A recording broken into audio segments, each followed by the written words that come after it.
Hey,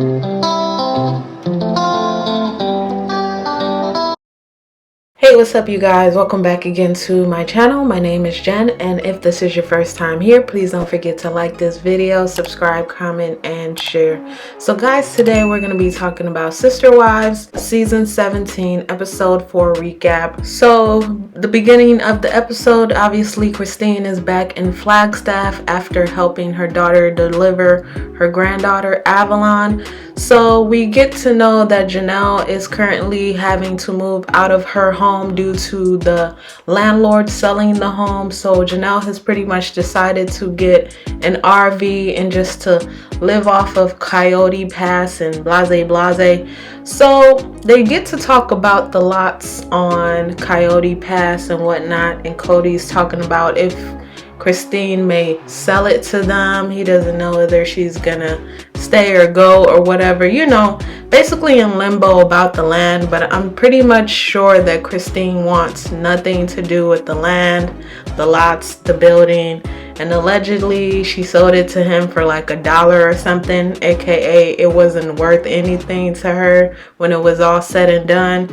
And she pretty much doesn't want anything to do with you, Kody, or this land that you foreshadowed was gonna be the best thing since sliced bread. Kody is basically talking about how his wives are, you know, not obeying him and not following his leadership. But at this point, Kody, the wives pretty much do what they want because he's not a real leader. Nobody really respects Kody. Nobody really sees it for Kody. And he's upset and mad about that, and he's constantly angry because these women have decided to live their lives the way that they deem fit. And as you know, it is what it is, Kody. Let it go. We also get to see that he's not actually like talking to like Christine's kids. He's not talking to the one that's going into high school. He's not really talking to Truly. Like, he's just making it up to the kids to where they have to decide what they want to do. And as a parent, it is kind of odd. I think Kody feels like maybe he's doing Christine a favor, or maybe he's punishing her by not reaching out to the daughter that wants to go back into high school and wants to see her friends for senior year. But it's like, Kody, what are you doing? You're not punishing her. You're actually punishing your kids.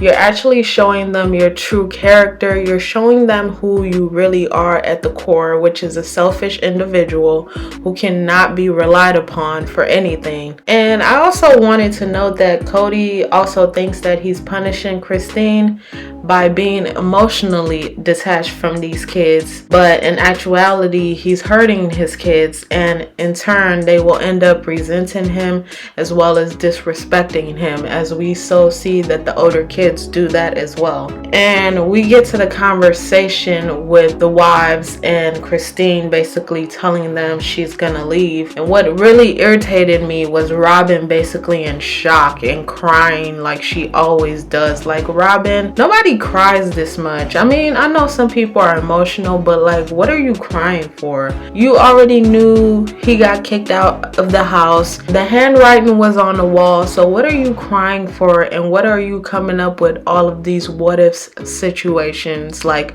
asking her, does she know what it means? Like, obviously she knows what it means. I feel like during this whole conversation, Meri was kind of like so-so. She was disappointed. I don't even know why she was so disappointed when she clearly stated that Christine was angry while they were living in Utah. So why were you so surprised that she decided to leave Kody? You guys remember when Meri was telling Christine to look at the mountains? This tells you how delusional Meri really is and how far off she's gone. Like, Meri is a lost cause we all just have to forget about. And if she ever decides to leave Kody, it will be at her own time and at her own pace. That's if she ever decides to do so, but who knows? I just feel like Christine is the only realistic one. She's the only one that saw it coming like the rest of us. But the other two act like, oh my God, this is so surprising. Like, what is so surprising about it?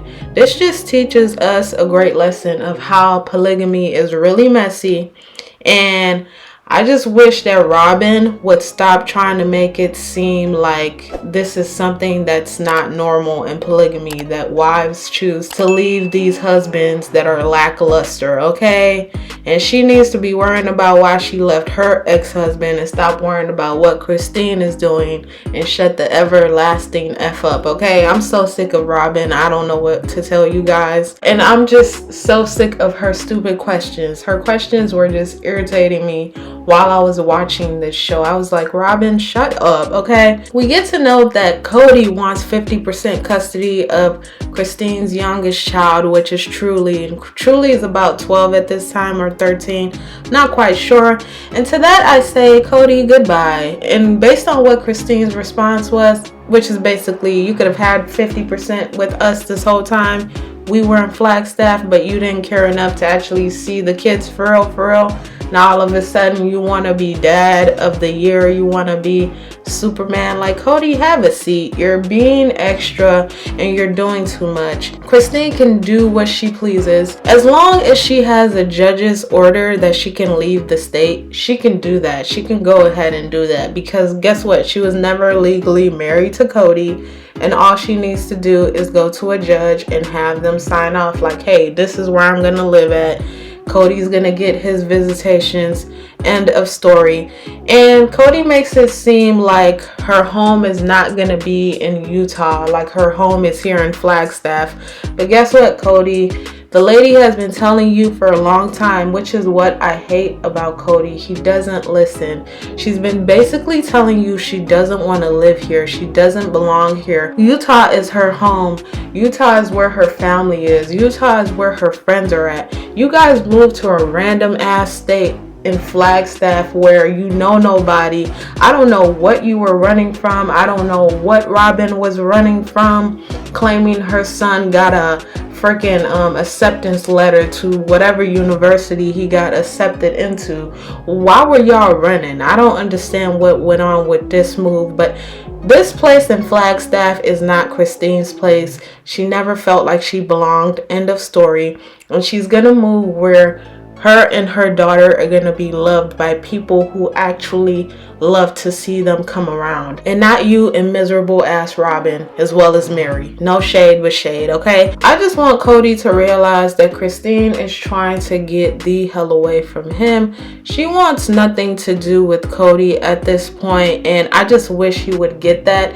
And she's also trying to get away from this toxic family that is fake for the cameras, but in reality they're constantly fighting behind closed doors. And no, it has nothing to do with her dating someone. That's why she may possibly be moving to Utah. Like, where is Kody coming up with all of these scenarios? He wants it to be another man so bad, and he wants to have some sort of control, but the reality is it's not another man, Kody. It's just that she's sick and tired of your bullshit. She's sick and tired of looking at you and you having all of these copacetic relationships or whatever you want to call it, and she gets nothing in return. Her kids get nothing. They're just miserable by themselves, and you come over and disrupt. Like she stated, you come over and you disrupt whatever they have going on that day, because they never know when your dusty ass is gonna show up. Sorry I said it. And as far as the whole patriarchy thing, as far as like being a leader to the women and wanting control over them, like, Kody, it's not happening. Janelle already told you she didn't sign up for it. You basically stated that she did when she was accepted into the family, but sir, she's telling you that's not how it's going down. And I just feel like in order for Kody to get respect from these ladies, he has to also give them respect, which is what he's not willing to do. So goodbye, Kody. And yes, Kody, you did fail woefully. You failed woefully, and that's that on that. I hope you guys enjoyed this episode. It was worth watching. And until next time, guys, as always, it's been fun. Tell me what you think about this episode in the comments section below, and I'll see you in my next one. Don't forget to like this video, subscribe, comment, and share. Peace.